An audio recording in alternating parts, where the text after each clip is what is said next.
थ' बेनो दुखुनांथावना जे खुंथाय बोलोआव थानायाव सरकारा नङा होमबा मानो फैनो गोनां जाखो बेखौ आसलते दिनै आं बुङाबाबो रायजो राजाफोरा मिथिखागौ जे आं मानो फैनांगौ जाखो जे दिनै आं नुदों जे जिखिनि बाथ्रा बुंदोंमोन जोंनि बिटिआरनि सिएम प्रमद बर' बिथाङा जे गासै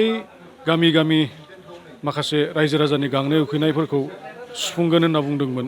लामा बायदिसिना मावगोन होनना बुंदोंमोन गोरिब गुन्द्रा रायजो राजाफोरनो माबा माबि आसुनि होगोन होनना बुंदोंमोन नाथाय दिनै जों नुबाय गामि दथायाव थाङोब्ला जोङो खोनानो मोनो आरो रायजोफोरा बुङो बयबो ज' जाजायनो जे जिखिनि बिटिआर सिएम प्रमद बर' बिथाङा जिखिनि बाथ्रा होदोंमोन जे गामि गामि जौगाथाय लाबोगोन गामि गामि हाबगोन गामि गामि माने जिखिनि अभाब अभियोग रायजो राजानि बेखौ सुफुंगोन होनना बुंदोंमोन खिन्थु दिनै रायजो राजा बिथांमोना गावबा गावनि खुगानिफ्रायनो बुंबाय जे UPPL सरकारजों जोंहा जेबो माने जौगानाय जों नुवाखै UPPL सरकारनि रायजो राजाफोरा ओमफ्राय दिनै जों गामि गामि हाबनानै नायोब्ला बयबो रायजो राजाफोरा बेखौनो बुङो जे गोदान सरकार परिबर्तननि नामाव जों भट होबाय किन्तु जेबो परिबर्तन जायाखै होनना बुंदों जेबो जौगायाखै होनना बुंदों थ' गामि गामि हाबनानै जों मिथिबाय मा जे रायजो राजाफोरनि खुगानिफ्राय एबार जों BPFनोल' भट होगोन रावनोबो होआ होनना बुंनायखाय जोंबो सानबाय मा जे होमबाथ' खुंथाय गोहोआव थानाय सरकारा दिनै मा मावखो मा मावाखै रायजोफोरासो मिथिसिगौ नङा होमबा बेखौथ' आं बुंनांगौ खोथा गैया नोंथांजों लोगोसे नोंथांनि हालामनिफ्राय फैबाय थानाय समाव माखासे दैदेनगिरि बा माखासे मददगिरिफोरा BPF हान्जायाव फैनायनि माबा मोनसे आसा दङ नामा? दङ निस्सय दङ मानोना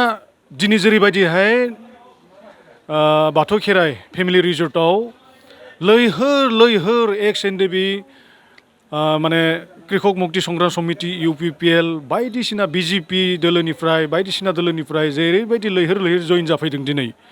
दिनैथ' मोजां सिम्पटम्स मोजां गुड साइन BPFनि थाखाय नङाब्ला थ' बेनिखायनो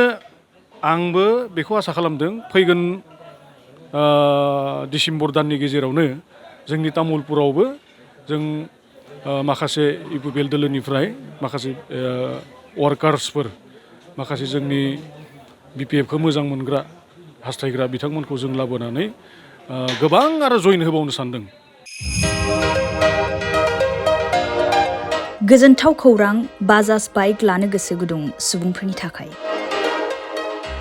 क'क्राझार नोगोराव थानाय दावहारु अट' एजेन्सिया फैगौ 16, 17, 18 आरो 19 नभेम्बरसिम दिवाली धामाका अफार्स आरो लोगोसे मेगा लन काम एक्सचेन्ज मेला होगासिनो दं। दावहारु अट' एजेन्सियाव बायगिरि बिथांमोना लवेस्ट डाउन पेमेन्ट होनानै बाइक लानो हागोन आरो एक्सचेन्जनि खाबुआबो एभेलेबेल जागोन।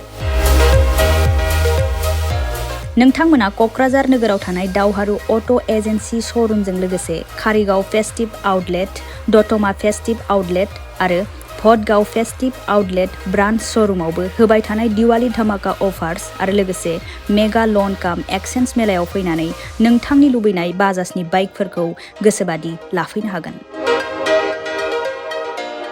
बाजाजनि बाइक सालायनो मोजां मोनग्रा रायजो राजाफोरनि थाखाय दावहारु अट' एजेन्सि श'रुमा लोगोसे मोजां अफारफोरबो लाबोदों। बेफोरनो जाबाय फ्री एसर्ट gift, free seat cover, 5 litre petrol free, गंनै helmet free, 12 times free washing coupon आरो बाइक बायगिरिफोरनो बाइकखौ मोजाङै साखोन सिखोन लाखिनो थाखाय 12 टाइम्स फ्री वाशिं कुपनबो हरनाय जागोन। आबुङै मिथिना लाबावनो थाखाय 6000 399 187 88 220 18193 जानबुं नम्बराव खौरां लाहरनो हागोन।